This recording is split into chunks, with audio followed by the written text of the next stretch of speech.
Hey buddies, welcome to my channel and I'm back with a new video। तो guys इस video के अंदर हम बात करने वाले हैं वुमेन्स डिवीजन के बारे में। बात करेंगे किस तरीके से WWE ने वुमेन्स डिवीजन का पूरी तरीके से कचरा किया हुआ है पिछले कुछ समय से, और डिटेल में हम यहाँ पर बात करेंगे। तो वीडियो होने वाली है ये काफी इंटरेस्टिंग और इसको एंड तक देखना। और अगर आपने चैनल को सब्सक्राइब नहीं किया है तो WWE के न्यूज अपडेट्स और इंटरेस्टिंग वीडियोस के लिए चैनल को आप सब्सक्राइब कर लेना। तो अब स्टार्ट करेंगे इस वीडियो को बिना टाइम वेस्ट करे, तो फिर बैठो गाड़ी में चलते हैं राइड पे। तो यार अगर वुमेन्स डिवीजन की मैं बात करूँ तो मतलब जिस तरीके से वुमेन्स डिवीजन का WWE ने इस वक्त कचरा किया हुआ है, काफी खराब वो लगता है देखकर। और एक समय था, मतलब ज्यादा समय नहीं हो चुका है बट कुछ ही समय हुआ है जब WWE इतना ज्यादा हाइप कर रही थी वुमेन्स डिवीजन को। मतलब पेपर भी निकाल दिया था वुमेन्स एवोल्यूशन करके, और इतना ज्यादा अच्छे तरीके से वुमेन्स डिवीजन को WWE दिखा रही थी कि एक्चुअली में इंटरेस्ट आने लगा था वुमेन्स डिवीजन को देखने में। अच्छे मैचेस WWE दे रही थी, अच्छी स्टोरी लाइन्स WWE दे रही थी। पर अब पिछले एक साल से हम देख रहे हैं कि वुमेन्स डिवीजन का WWE ने पूरी तरीके से कचरा किया हुआ है। और पिछले एक साल के अंदर वुमेन्स डिवीजन के अंदर जो बुकिंग आपको देखने को मिली है उसमें से सिर्फ 2-4 चीजें ही ऐसी रही है जिसको आप ध्यान दे सकते हो, या फिर जो अच्छी लगी होगी। उसमें से आप रॉयल रंबल मैच को ले सकते हो, उसमें से आप साशा बैंक्स और बेली की फ्यूड को ले सकते हो, या फिर एक आधी और ऐसी चीज है जो कि इंटरेस्टिंग रही है। इसके अलावा पूरे साल जो है, जब से आप कह सकते हो कि पेंडेमिक की सिचुएशन शुरू हुई, या फिर आप कह सकते हो जब से बैकी लैंच गई है, तब से वुमेन्स डिवीजन का बहुत बुरा हाल है। ऐसा नहीं कि WWE के पास फीमेल रेसलर्स नहीं है, इतनी कमाल की टैलेंटेड रेसलर्स हैं WWE के पास फीमेल डिवीजन के अंदर, बट स्टिल WWE का focus I don't know women's division से क्यों हट गया है, और क्यों WWE वुमेन्स डिवीजन को एक बार फिर से वहीं ले जा रही है जहां पर वो काफी टाइम पहले थी। टैग टीम डिवीजन मेरे को समझ नहीं आती है WWE ने टैग टीम डिवीजन को क्यों डाला है वुमेन्स डिवीजन में। ऐसा नहीं कि आइडिया गलत था टैग टीम डिवीजन को डालना वुमेन्स डिवीजन में, बट अगर आपने टैग टीम डिवीजन को डाला है वुमेन्स डिवीजन में तो इसका ये मतलब नहीं है कि आप सिंगल्स कंपटीशन पर ध्यान नहीं दोगे और सारा ध्यान जो है वो आप टैग टीम डिवीजन में दोगे। I don't think tag team division को लोग इतना ज्यादा सीरियसली लेते हैं जितना ज्यादा सीरियसली पहले के टाइम में लिया करते थे। और पहले टैग टीम डिवीजन की जो राइवलरीज हुआ करती थी या फिर टीम्स हुआ करती थी वो इस तरीके की हुआ करती थी कि लोग जो है वो इंटरेस्ट लेते थे। पर अब टैग टीम डिवीजन की बुकिंग उस तरीके की होती नहीं है कि लोग उस तरीके से इंटरेस्ट लें, और सिंगल्स कंपटीशन को WWE काफी आप कह सकते हो कि कॉम्प्रोमाइज कर रही है टैग टीम डिवीजन की वजह से। जिस तरीके से आपने आस्का का ये रन देखा है पूरा रॉ वुमेन्स चैंपियनशिप का, इतना ज्यादा खराब है। काफी लंबे समय से उनके पास ये टाइटल है, बट अगर आपसे मैं पूछूं कि भाई उनकी कोई मेमोरेबल ओपोनेंट या फिर उनकी कोई मेमोरेबल स्टोरी लाइन अगर आपको याद आ रही हो तो आई थिंक आपको शायद इसका आंसर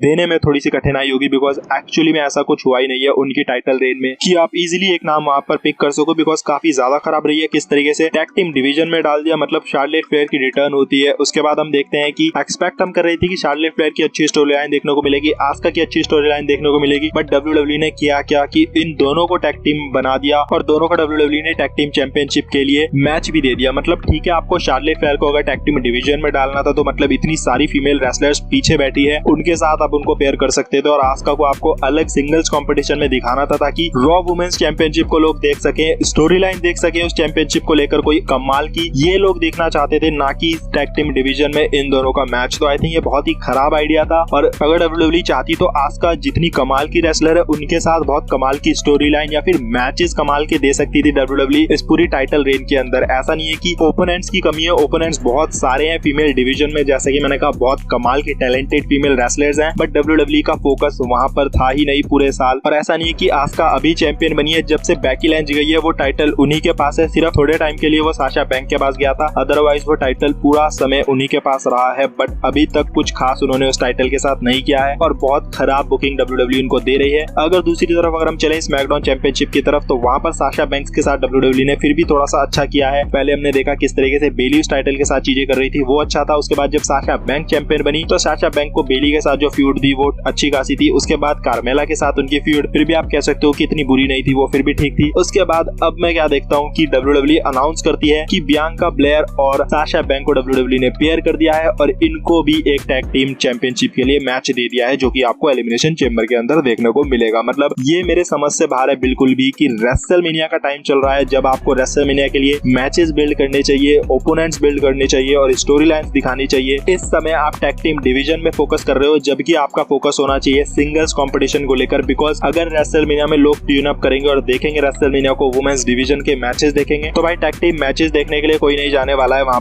पर अगर जाएंगे तो वुमेन्स डिवीजन के सिंगल्स मैचेस को देखने जाएंगे लोग, और वहीं पर WWE लैग कर रही है बहुत ही बुरी तरीके से। ऐसा नहीं है कि चलो ठीक है, अगर आपको बियांका ब्लेयर और साशा बैंक की अगर फ्यूड अभी नहीं करानी है, थोड़े समय रुकना है, तो आप साशा बैंक को कोई नया ओपोनेंट दे सकते हो, उनके साथ आप किसी और की स्टोरी लाइन दिखा सकते हो तब तक, ताकि आप वो जो उनके हाथ में चैंपियनशिप है उसकी इंपॉर्टेंस बढ़ा सको। बिकॉज इस वक्त दोनों ही फीमेल्स के हाथ में वो चैंपियनशिप ऐसी लग रही है जैसे कि कोई प्रॉप उन्होंने दोनों ने पकड़ा हो। मतलब जैसे आप देखते हो ना, एलायंस आते हैं गिटार के साथ, गिटार की कोई इंपॉर्टेंस नहीं है, तो बिल्कुल उस चैंपियनशिप की इंपॉर्टेंस वैसे ही लग रही है। ऐसा लग रहा है कि बस दोनों अपने घर से उठा के लाई है वो चैंपियनशिप और उसकी कोई इंपॉर्टेंस नहीं लग रही है। साशा बैंक्स के साथ तो फिर भी WWE थोड़ा सा अच्छा कर रही है, उनको दिखा रही है थोड़ा सा अच्छा, बट भाई आस्का के हाथ में तो बिल्कुल ही वो एक प्रॉप ही लग रहा है, इससे ज्यादा कुछ नहीं लग रहा है। और अगर आपको टैग टीम डिवीजन को थोड़ा सा और दिखाना है फोकस में, तो भाई टैग टीम स्पेशलिस्ट भी बहुत सारी रेसलर्स हैं, उनको आप ला सकते हो पिक्चर के अंदर और उनके साथ आप टैग टीम डिवीजन को दिखा सकते हो। बट जो आपकी मेन स्ट्रीम वाली रेसलर्स है जैसे कि Charlotte Flair, Nia Jax, Shayna Baszler, Asuka, Bianca Belair, Sasha Banks, ये सारी आपकी मेन स्ट्रीम रेसलर्स हैं। इनको अगर आप टैग टीम डिवीजन में ना डालकर सिंगल्स कंपटीशन में डालोगे तो लोग ज्यादा मजा लेंगे, बिकॉज इनको लोग टैग टीम डिवीजन में नहीं देखना चाहते हैं। एक आधे केस में चलता है, चलो ठीक है, आपने नाया जैक और सेना बेजलर को टैग टीम डिवीजन में डाल दिया, हालांकि वो भी बहुत खराब डिसीजन था। जिस वक्त शार्लेट फ्लेयर नहीं थी, बेकी लिंच नहीं थी, उस वक्त आस्का को ओपोनेंट चाहिए था और उस वक्त आपने उन दोनों को टैग टीम डिवीजन में डाल दिया, जबकि उन दोनों में से किसी एक को ओपोनेंट होना चाहिए था आस्का का। तो वो चीज आपने कर दी, वो भी समझ आती है, बट उनके अलावा अगर आप बाकियों को भी टैग टीम डिवीजन में डालोगे तो वो बहुत ही ज्यादा खराब चीज लगती है। पेपर व्यू के अंदर लोग चाहते हैं कि भाई वुमेन्स डिवीजन चैंपियनशिप हम देखें डिफेंड होती हुई, टैग टीम डिवीजन को डिफेंड होते हुए दिखाना है, तो भाई उसके लिए अलग स्टोरी लाइन्स आप बना सकते हो। तो ये बहुत खराब चीज है WWE जो कि कर रही है। इसके अलावा एक और जो बहुत खराब चीज चल रही है इस वक्त वुमेन्स डिवीजन के अंदर, वो है शार्लेट फ्लेयर और लेसी एवंस की स्टोरी लाइन। मतलब ये स्टोरी लाइन का अगर मैं आइडिया बोलूं तो ये खराब इसलिए ज्यादा लग रहा है बिकॉज एक तो ये चीज पहले हो चुकी है, दूसरी चीज लेसी एवंस को कोई भी सीरियसली नहीं लेता है, तो उसकी वजह से भी स्टोरी लाइन जो है ये काफी ज्यादा खराब लग रही है। ऐसा नहीं है लेसी एवंस में कोई प्रॉब्लम है, मतलब समझ नहीं आता है प्रॉब्लम क्या है क्या नहीं है, बट उनको सीरियसली लोग नहीं लेते हैं, जबकि वो अच्छी खासी हील है, प्रोमोज अच्छे कट करती है, बट फिर भी उनको देखने में ना वो मजा आता ही नहीं है, वो लगता ही नहीं है कुछ की मतलब कुछ मजा आ रहा है देखने में। चाहे कुछ भी जितनी अच्छी स्टोरी लाइन उनको आप दे दोगे तो वो मजा आएगा ही नहीं, और वो अटेंशन जो है वो वुमेन्स डिवीजन को मिलेगी नहीं अगर आपको लेसी एवंस को ऐसी स्टोरी लाइन देनी है। अगर शार्लेट फ्लेयर के साथ कोई और फीमेल रेसलर होती यही स्टोरी लाइन के अंदर तो आई थिंक ज्यादा मजा आता लोगों को, बट लेसी एवंस के साथ लोग इंटरेस्ट नहीं ले रहे हैं। दूसरी बात, शार्लेट फ्लेयर के साथ भी सीन ऐसा ही है कि उनको ऐसा नहीं है कि हर कोई पसंद करता है, उनको भी मिक्स रिएक्शन मिलता है, कुछ उनको पसंद करते हैं, कुछ नहीं पसंद करते हैं, कुछ उनको बहुत ज्यादा हेट भी करते हैं ओवर पुश की वजह से, और इसीलिए इस स्टोरी लाइन को लोग इतना ज्यादा इंटरेस्टिंगली नहीं ले रहे हैं। और भाई रिक फ्लेयर को थोड़े दिन घर बैठा दो यार, मतलब मुझे समझ नहीं आता ये चीज कि रिक फ्लेयर को WWE इतना ज्यादा क्यों दिखा रही है जबकि लोग उसको देखने में इतना ज्यादा इंटरेस्टेड है ही नहीं। ठीक है भाई, रिक फ्लेयर का एक टाइम था, जमाना था जब रिक फ्लेयर चलता था, उसके बाद भी कभी कभी अगर वो आ जाते हैं तो मतलब बुरा नहीं लगता है, बट अगर आप उनको इतना ज्यादा दिखाओगे टीवी पर तो बहुत ज्यादा बोरिंग हो जाता है। ये स्टोरी लाइन ऐसा लगता है कि ये स्टोरी लाइन मैंने पहले देखी है 50 बार, इतनी वाहियात स्टोरी लाइन है WWE इसको पहले कर चुकी है, रिक फ्लेयर और शार्लेट फ्लेयर के ही साथ कर चुकी है इसको पहले, पर फिर इसको क्यों किया जा रहा है, मतलब इसमें कोई सेंस नजर नहीं आ रहा है। और एक और जो कॉमेडी चीज चल रही है ना इस स्टोरी लाइन के अंदर, वो ये देखो मतलब कि स्टोरी लाइन चल रही है शार्लेट फ्लेयर और लेसी एवंस की, और इन दोनों में से जो जीतेगा वो फेस करेगा आस्का को एलिमिनेशन चेंबर के अंदर, जो कि आपने ऑलरेडी देख लिया है कि लेसी एवंस उस मैच को जीत चुकी है। तो मतलब फोकस जो होना चाहिए आस्का के ऊपर, क्योंकि वो रॉ वुमेन्स चैंपियन है, तो उनको तो रैंडम मैच मिल जा रहा है बिना कोई स्टोरी लाइन के, और इन दोनों को मिल रही है स्टोरी लाइन को ही। तो मतलब ये बहुत वाहियात और बहुत खराब आइडिया है। और भाई विंस मैकमोहन को ना एक बीमारी है कि पुरानी चीजें बार बार करने की, अगर एक बार कोई चीज चल गई तो उसके पीछे ही पड़ जाते हैं विंस मैकमोहन बार बार कर करके, पर उनको कोई बताए कि भाई एक टाइम अगर कोई चीज चल गई है जरूरी नहीं है कि वो चीज भाई आगे चलकर भी चलेगी। जब ये पहले स्टोरी लाइन आई थी तब माहौल अलग था, शार्लेट फ्लेयर नई आई थी तो उनको लोग सीरियसली ले रहे थे, रिक फ्लेयर इतना ज्यादा नहीं आते तो उनको भी सीरियसली ले रहे थे, लेसी एवंस नहीं थी उस स्टोरी लाइन में, जो था उसको लोग सीरियसली लेते थे। तो ये बहुत खराब आइडिया है WWE का, वही चीज दोबारा से रिपीट करना जिसको देखने में कोई भी एक्साइटेड या फिर इंटरेस्टेड नहीं है। तो आई होप यार WWE की आंखें खुले, रेसलमेनिया का टाइम है, ऑडियंस इस वक्त सबसे ज्यादा आती है देखने के लिए शोज, तो इस वक्त जहां पर फोकस करना चाहिए WWE वहां पर करे। आई होप यार रेसलमेनिया से पहले ऐसा कुछ कर दे, होप ही कर सकता है, बिकॉज आपको पता है कि विंस मैकमोहन यानी कि हमारे मिस्टर मनमोहन जी थोड़ा सा मोटा दिमाग है, तो वही करते हैं जो।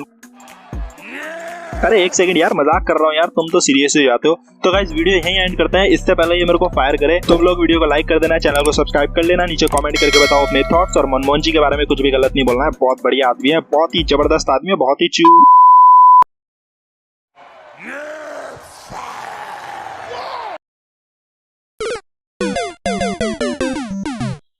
अरे भाई तो बोलने देता यार।